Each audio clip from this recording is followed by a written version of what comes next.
दोस्तों कल prime minister Narendra Modi ji ने दो देशवासियों से कुछ रिक्वेस्ट करा।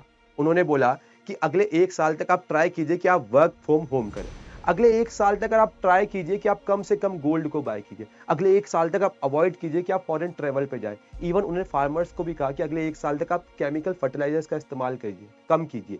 और उन्होंने क्या कहा, और उन्होंने ये भी कहा कि अगर आप पेट्रोल डीजल वाले व्हीकल्स का इस्तेमाल करते हैं तो अगले 1 साल तक उनको कम इस्तेमाल कीजिए। उसके बदले आप क्या कीजिए, इलेक्ट्रिकल व्हीकल्स की तरफ जाइए। चलिए जानते हैं पूरी कहानी क्या है।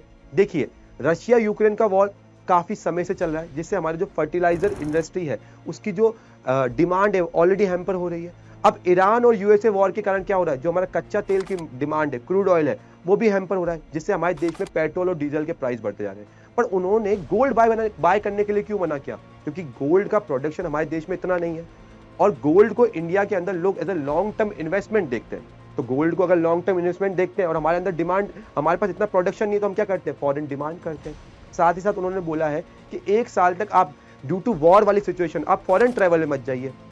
इवन अगर आप फॉरेन ट्रेवल पे जाते हैं तो आप क्या करते हैं, विदेशी मुद्रा की डिमांड करते हैं। ऑलरेडी डॉलर का प्राइस ऑल टाइम हाई चल रहा है, रुपीस का बिल्कुल डिवैल्यूएट हो गया है। तो उससे क्या हो रहा है, इन्फ्लेशन जो हो रहा है देश का, वो क्या होता जा रहा है, इंक्रीज होता जा रहा है। इन्फ्लेशन का क्या होता जा रहा है, इंक्रीज होता जा रहा है। तो अभी हम क्या कर सकते हैं, हम हमारे एक्सपोर्ट्स को इंक्रीज कर सकते हैं, जैसा चाइना ने किया।